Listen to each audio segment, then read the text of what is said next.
Hello मित्रों, आपका वैदिक आईएएस क्लासेस में स्वागत है। मैं सीएल सर आज अर्थव्यवस्था को लेकर आपके बीच में आया हूँ। इस विषय को लेकर बच्चों के मन में बड़ी आशंका रहती है। इतने जो जटिल सब्जेक्ट है इसे कैसे समझें। वास्तव में देखा जाए तो इकोनॉमिक्स अर्थव्यवस्था बहुत सरल विषय है जो आपके व्यवहारिक जीवन से संबंधित है। सुबह से लेकर शाम तक आप जितनी भी गतिविधियां करते हैं वही इकोनॉमिक्स है, क्योंकि इकोनॉमिक्स हमें सिखाता है मैनेजमेंट। अर्थव्यवस्था का मतलब ही होता है सीमित संसाधन के बीच में असीमित आवश्यकता की का प्रबंधन करना ही अर्थव्यवस्था कहलाता है। तो आज मैं आपके बीच में वैदिक आईएएस के प्लेटफॉर्म में पहली बार लाइव आया हूँ, जिसमें मैं आपको ये बताना चाहूँगा कि अर्थव्यवस्था को कैसे पढ़ें और कितने आसान तरीके से इसे समझें, और जो भी पीसीएस या आरओ में 2 4 10 15 क्वेश्चन आते हैं उसे कितनी आसानी के साथ हम समझें। वैसे तो ये समसामयिकी या करंट बेस्ड होता है, लेकिन जब तक आपका कॉन्सेप्ट नहीं पता होगा तब तक आप अर्थव्यवस्था को नहीं कर। तो मैं आपको उन बिंदुओं पर आज चर्चा करूंगा जो महत्वपूर्ण टॉपिक हैं और जहां से अर्थव्यवस्था में आपके प्रश्न बनते हैं। तो आज हम लोग बात करने जा रहे हैं भारतीय अर्थव्यवस्था। भारतीय अर्थव्यवस्था की जो महत्वपूर्ण टॉपिक हैं जहां से प्रश्न आपकी परीक्षाओं में पूछे जाते हैं, जिसमें सबसे महत्वपूर्ण पहला ही टॉपिक हो जाता है कि अर्थव्यवस्था कहते किसे। अर्थव्यवस्था कहते किसे हैं और अर्थव्यवस्था है क्या। अर्थव्यवस्था कहते किसे हैं, यही आपका पहला प्रश्न हो जाता है।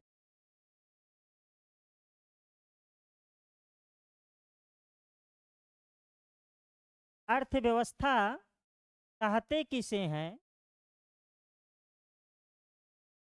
ते हैं, और इसमें 2 3 टॉपिक आपके बहुत महत्वपूर्ण हैं, जिसमें राजकोषीय नीति। राजकोषीय नीति क्या है? Fiscal policy. और तीसरा जो टॉपिक है मौद्रिक नीति। मौद्रिक नीति क्या है?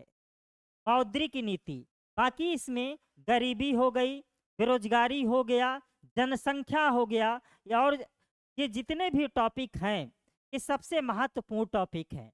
और अंतर्राष्ट्रीय व्यापार में अंतर्राष्ट्रीय संस्थाओं से आपके परीक्षाओं में प्रश्न पूछे जाते हैं। तो मैं आज एक ओरल आपको टॉपिक बताने का प्रयास करूंगा कि अर्थव्यवस्था को व्यवहारिक में समझे कैसे और कैसे इसे आसानी से समझ पाएं। तो देखिए अर्थव्यवस्था क्या है। तो अर्थव्यवस्था एक सीमित संसाधन के बीच में असीमित आवश्यकता की पूर्ति करना ही अर्थव्यवस्था है या अर्थशास्त्र है। दूसरी बात हम राजकोषीय नीति की करेंगे। राजकोषीय नीति क्या है? सरकार की वह नीति या राजकोषीय नीति उसे कहते हैं जो सरकार की वह नीति जिससे सामाजिक कल्याण कर सके। फिजिकल पॉलिसी बहुत महत्वपूर्ण है, और साथ में मौद्रिक नीति। जब ये पूरे दोनों टॉपिक हम पढ़ लेते हैं तो बाकी सारे टॉपिक अपने आप क्लियर हो जाते हैं। मेरा कहने का मतलब यहाँ पे ये है कि जब अर्थव्यवस्था में राजकोषीय नीति और हम लोग मौद्रिक नीति दोनों की बात करेंगे। राजकोषीय नीति, राजकोषीय नीति और मौद्रिक नीति, अगर ये दोनों टॉपिक आप समझ लिए तो ये मान कर चलिए कि अर्थव्यवस्था से आप पूरी तरह से मुक्त हो जाएंगे। अब राजकोषीय नीति क्या है? ये सरकार की नीति है। हमेशा परीक्षाओं में प्रश्न पूछा जाता है। इस पर नियंत्रण सरकार का होता है और इस पर नियंत्रण आरबीआई का होता है। बहुत बेसिक कॉन्सेप्ट है। इस पर नियंत्रण सरकार का होता है, गवर्नमेंट का होता है, और इस पर नियंत्रण आरबीआई का होता है। ध्यान से समझें, बेसिक चीजों को आप समझ लेंगे तो अर्थव्यवस्था कभी नहीं भूलेंगे। अब जरा समझें, सरकार करती क्या है? कर लगाती है, ऋण लेती है और व्यय करती है।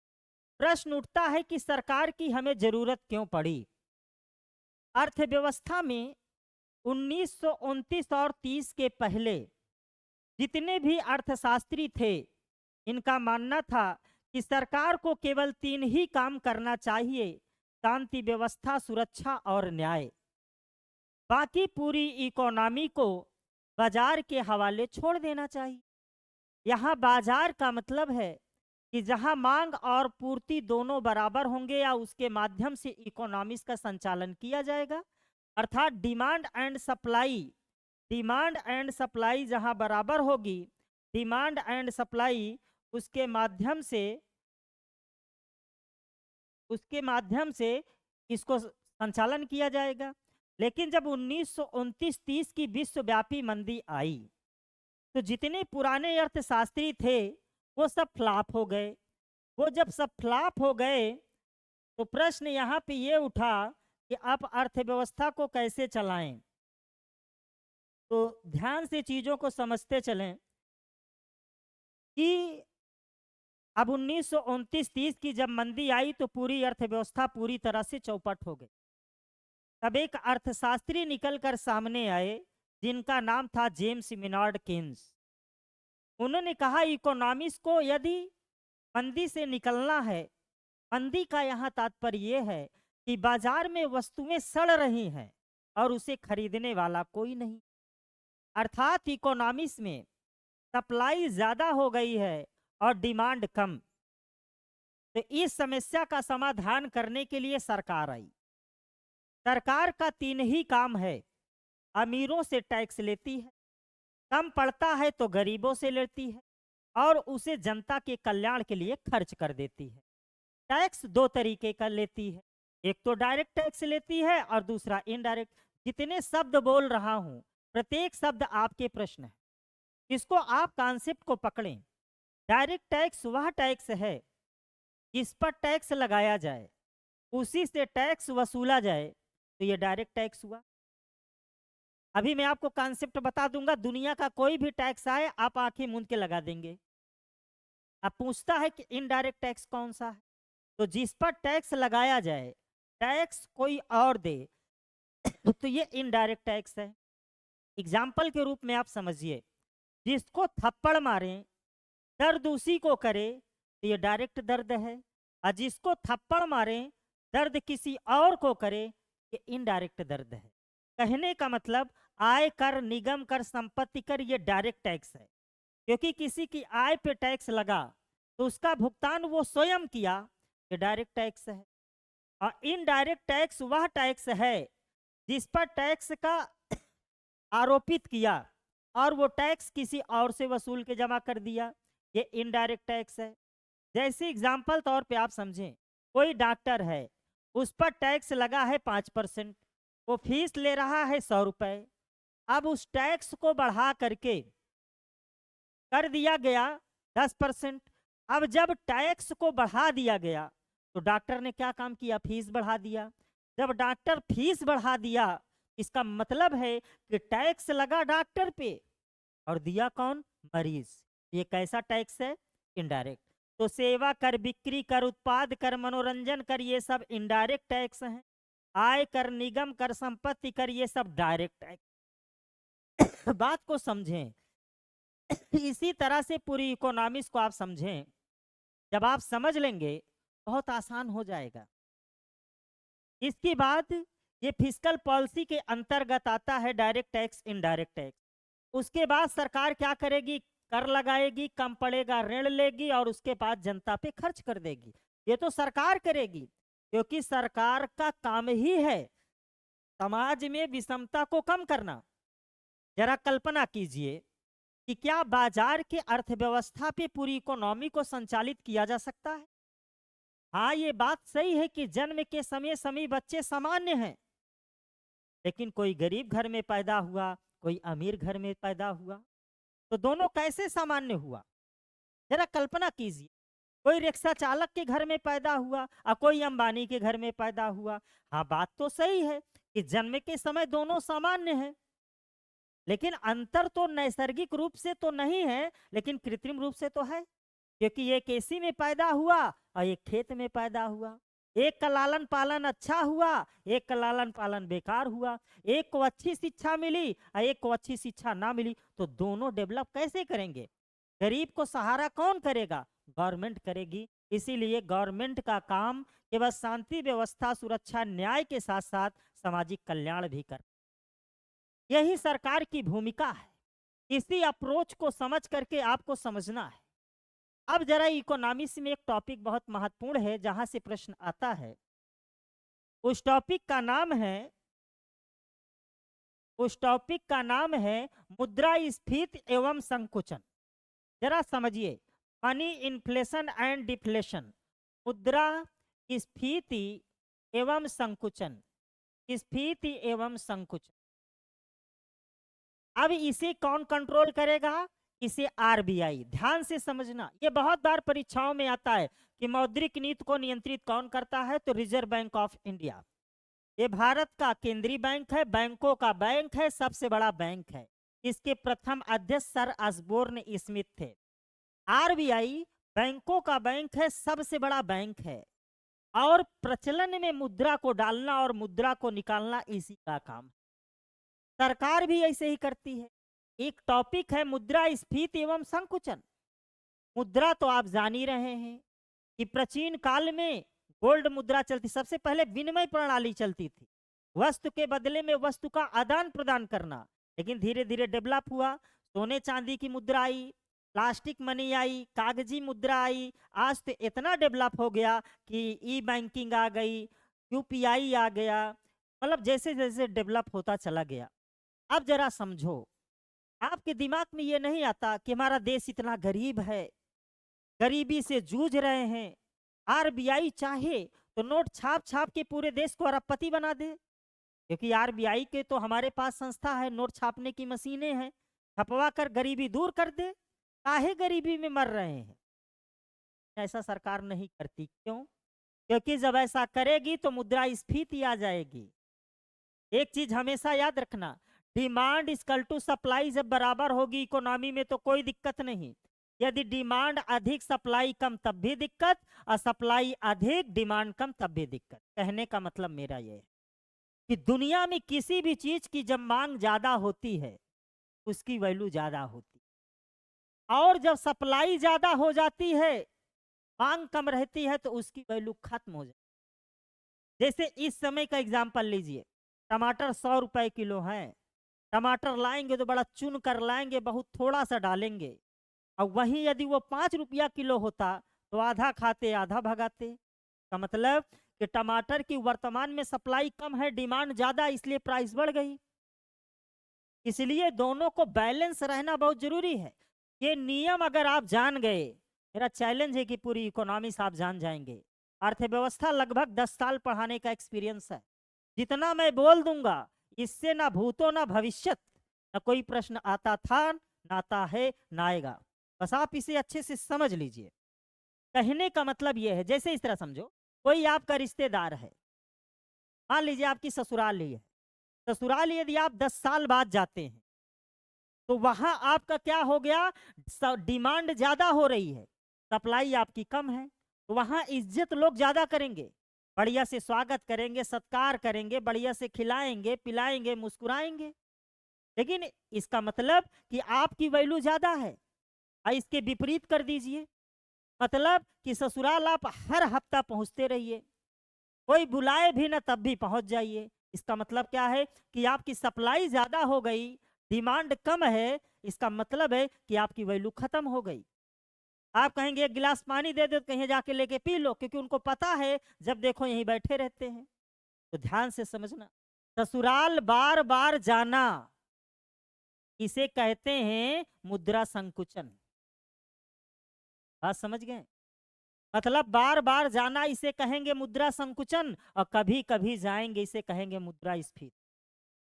मतलब कि जब एक जमाना था कि 1 रुपए में 1 किलो घी मिल जाता था, देसी घी, का मतलब क्या है कि उस जमाना 1 रुपए का 1 केजी देसी घी मिलता था एक जमाना। मान लीजिए एग्जाम्पल तौर पे सन 1995 में 1995 में 1 केजी घी कितने का मिलता था?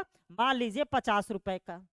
आज आ गया सन 2024, 1 केजी घी वही मिल रहा है 1000 रुपए का मतलब समझें, घी तो उतना ही मिल रहा है, मतलब कि 1995 का 50 रुपए आज के 1000 के बराबर है। अब आज का 1000 उस समय के, आज का 1000 उस समय के 50 रुपए के बराबर है। इसका मतलब 995 मुद्रा का विस्तार हो गया, लेकिन उसकी वैल्यू 50 के बराबर। बात मेरी समझ गए? इसे कहेंगे उस समय मुद्रा संकुचन था, और इस समय क्या है? मुद्रास्फीति है। कहने का मतलब इस तरह समझो कि बहुत महत्वपूर्ण टॉपिक है, हमेशा पीसीएस में यहां से 2-4 प्रश्न बन जाते हैं। कहने का मतलब कि जब किसी वस्तु की पूर्ति ज्यादा हो जाएगी तो उसकी वैल्यू अपने आप खत्म हो जाएगी। जैसे आज मुद्रा की वैल्यू क्या हो रही है? कम हो रही है। पहले के जमाना में 1 रुपए अगर कोई विदाई दे देता था तो बड़ा मुस्कुराते थे कि 4 आना की टॉफी खा लेंगे, 4 आना किताब ले लेंगे, बहुत सारा काम। अब आज अगर आपके 1 रुपए दे दे तो कैसा फील हो? आज तो 100 रुपए का कोई वैल्यू नहीं। क्यों? क्योंकि महंगाई बढ़ रही है, मुद्रास्फीति हो रही है, मुद्रा की वैल्यू कम हो रही है। इसी को बैलेंस बनाने के लिए आरबीआई क्या करेगी? आरबीआई अपने टूल्सों का प्रयोग करेगी, जिसमें SLR, CRR, RR, triple R and OMO, इन टूल्सों का प्रयोग करेगी। इसे स्ट्यूटरी लिक्विडिटी रेशियो, संविधित तरलता अनुपात, कैश रिजर्व रेशियो, नगद आरक्षण अनुपात, repo rate, reverse repo rate and open market operation. आप पेपर उठा के देखिएगा सिविल का, यहां से सैकड़ों बार प्रश्न घुमा घुमा के इसी को पूछ। आरबीआई ये अपने टूल्सों के माध्यम से इकोनॉमिक्स को स्थिर करने का प्रयास। आज इसी बात की समस्या है, सतत विकास की समस्या है, समावेशी विकास की समस्या। समावेशी विकास का मतलब है कि विकास की ऐसी लहर की कोई वर्षा की ओट में न रह जाए। जिस तरह प्रकृति किसी के साथ कोई भेदभाव नहीं करती, उसी तरह से सरकार को भी भेदभाव नहीं करना चाहिए। यदि सरकार की योजनाओं का लाभ जन जन तक पहुंचे तो हम कहेंगे विकास समावेशी है, अन्यथा समावेशी नहीं है। जिस तरह प्रकृति भेदभाव नहीं, जैसे बारिश होता है, भेदभाव नहीं करती, चाहे को काला हो, गोरा हो, अमीर हो, गरीब हो, सबके ऊपर बारिश होती है। धूप लगती है तो हर किसी के साथ धूप लगती है। तो वो प्रकृति किसी के साथ जिस तरह भेदभाव नहीं करती, उसी तरह सरकार को भी भेदभाव नहीं करना चाहिए। और उसकी योजना का लाभ यदि जन जन तक पहुंचे तो हम कहेंगे कि विकास सस्टेनेबल है, अन्यथा सस्टेनेबल नहीं है। और धारणीय विकास की भी आज समस्या है, मतलब सतत विकास। सतत विकास का मतलब है कि वर्तमान की आवश्यकता को पूरा करते हुए, मतलब जो संसाधन है देश में, वर्तमान की आवश्यकता को पूरा करते हुए भविष्य की आवश्यकता में किसी भी प्रकार की कटौती ना किया जाए, तो हम कहेंगे विकास सतत है। सोचिए, जो जल है कभी निःशुल्क मिलता था, आज अरबों खरबों का बिजनेस हो रहा है। अगर यही कंडीशन रहे तो आने वाले भविष्य में ऑक्सीजन भी खरीदना पड़ेगा। इसलिए प्रकृति के अनुकूल काम करना चाहिए। तो जब आप अर्थव्यवस्था पढ़ें तो अपने आसपास देखें, व्यवहार में सोचें, वहीं से आपके प्रश्न आएंगे। और बहुत आसान सब्जेक्ट। जब आपको बेसिक तो आपको पता है कि मिश्रित अर्थव्यवस्था कहाँ क्या किसे कहते हैं, समाजवादी क्या है। मिश्रित का मतलब जहां सरकारों काम करें, व्यक्ति काम करें, दोनों साथ साथ काम करें, मिक्स्ड इकोनॉमी है। यही सब परीक्षा में प्रश्न। तो पिछले बार पीसीएस का आप पेपर उठा के देख लीजिए, आरओ को उठा के देख लीजिए। कम से कम जितना अभी तक मैं बोल दिया हूं, कम से कम 6-7 प्रश्न हर बार आए हैं। कहीं यहां से आ जाते हैं, कहीं टैक्स से आ जाते हैं, कहीं प्रति व्यक्ति आय से आ जाते हैं। इस टाइप के प्रश्न आप मेहनत करें। कहते नहीं कि मेहनत इतनी शिद्दत से करो कि सफलता खुद चिल्लाने लगे। आपको मेहनत करना पड़ेगा, उसके लिए रात दिन रगड़ना पड़ेगा, तभी सफलता मिलेगी। और व्यवहार में विषय को सोचे, रटने की कोशिश कतई मत करें, क्योंकि रट कर आप कंपटीशन, तो इस तरह से इन सब बातों को समझना है और इन सब बातों को बहुत अच्छे से आप ध्यान में रखें और इस तरह से इकोनॉमिक्स को पढ़ें, बहुत आसान लगेगा। फिर मिलेंगे आपको हम आगे किसी क्लास में। आज तक के लिए यहीं तक। बहुत बहुत धन्यवाद। आप इसे शेयर करें, लाइक करें, सब्सक्राइब करें और लोगों तक पहुंचाने का प्रयास करें ताकि मेरी क्लास को लाभ उन्हें मिल सके, क्योंकि मेरा एक अपना काफ़ी सालों का पढ़ाने का एक अनुभव है। ठीक है मित्रों, तो आज की क्लास यहीं तक। धन्यवाद।